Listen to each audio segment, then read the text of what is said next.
Welcome back to another episode of Kicked, your bi-weekly journey through the wacky, wild, and wonderful world of gaming on Kickstarter. I'm your host, Amy Elise Brighter, and once again, we've got 4 new games to talk to you about this week, so without further ado, let's get started. Our first game for you this week is a video game called Wildfire. It's a stealth platformer that will be coming to the PC, and it's currently in alpha, so if you're interested in trying it before you buy it, you definitely can. They're basically trying to get the last little bit of money to finish development and get this game out to the world. You're going to be playing a character who has mysteriously landed himself with the power of fire. So as the character, you suddenly have this mysterious power, you don't know where it came from, but it's raised quite a bit of interest in you. Magical powers are not exactly common in the world of Wildfire, so therefore you're being pursued by pretty much everyone. And you're going to be left to use the environment to get your way out of situations. You're not exactly a great fighter, so you're going to have to think rather than fight. Because you have the power over fire, you can set fire to the grass to chase off guards. You can also, just set them on fire, and as you progress through the game, you'll be able to unlock new powers that allow you to get new things out of your flame-on abilities. As well, you'll eventually get the power over water as well, kind of to counterbalance your fire powers. You'll be able to freeze things, put yourself out if you accidentally set yourself on fire, because unfortunately, you still are flammable. They've got 17 days left to go on their campaign, and they are just short of their goal. They're at $7,700 right now, and their goal is to hit $10,000 Australian. So if this sounds like a game that might suit your fancy, I highly recommend giving it a look. This next game is a little bit not safe for work, so if offensive language hurts your ears, I highly recommend skipping this section of the video. Our game is Fuck the Game.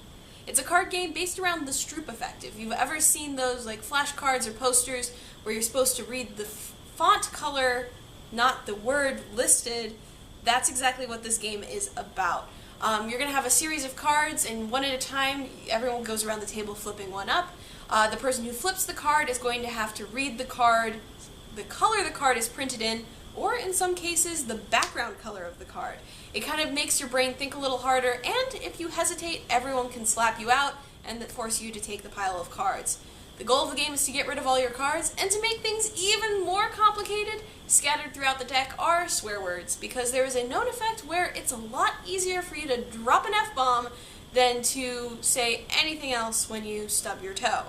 But you're not allowed to say fuck at all throughout the game. So that's an even bigger challenge, because when you accidentally slip up and say that, you're going to be taking the entire pile as well. It's got some interesting stretch rules once you get down the basics. So as the game goes on, you can make it more complicated, a little more strategic, and at the end of it all, you're just going to be swearing at your friends, which just makes it hilarious. So the game has the quick start version. Part of their stretch goals is going to be adding some of those new kind of rules that you can implement into the game, as well as better quality cards. They've already hit their funding goal. They're at 8,700 Australian funded. Their goal was only at $7,000, but they have 11 days left to go on in the campaign, so if you'd like to help make Fuck the Game a reality, I highly recommend giving them a look. Our next game is another type of card game. This is Phoenix Dawn Command. It is a card game crossed over with an RPG, and it comes from the creator of games such as Gloom and the Eberron campaign setting. You are going to be playing as a phoenix. This is a kind of special character who is able to resurrect themselves after death. However, there is a catch. You only have so many times you're able to use this power, so you need to choose your times to sacrifice yourself carefully. The nice thing is, every time you die, you become back a little bit more powerful, but as I said, you can only do it so many times. The cards of this game are absolutely beautiful. It's got some really great art, and they're going to be tarot-sized cards, so they'll be a little bit bigger than your standard deck of cards. And these cards are going to basically tell you what you as a character can accomplish. Basically, throughout the campaign, you'll be going against different challenges and quests, and you can use the cards in your hand to kind of complete those different challenges.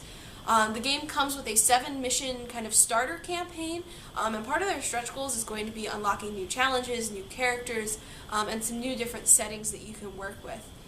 They have 11 days left to go on the campaign. They are just short of their first stretch goal at $40,000, which will unlock some new great art and some higher quality cards for the game. So if you're interested in a card game RPG, I highly recommend giving this one a look.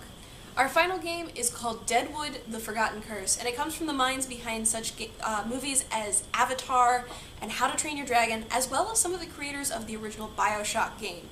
It is an action-adventure survival game. They describe it as Zelda meets Don't Starve. You're going to be playing as a young boy from a race called the Woodlings and his golem, and you're going to be traveling throughout the world as the keeper and protector of the world.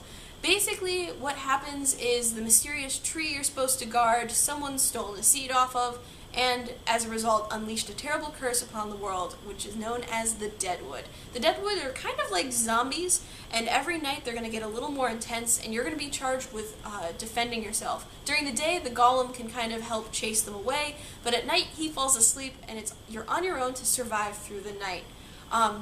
It's got a really kind of quirky and fun art style, which I really, really like. And the whole survival mixed with action-adventure game as you try to set things right is a very interesting one as well. As a result, you're going to have this really cool day-night cycle that you're going to have to kind of work throughout the game. They're already funded. Their goal was $65,000, and they've got 19 days left to go on this campaign. So if you're interested in Deadwood, The Forgotten Curse, I highly recommend giving this one a look.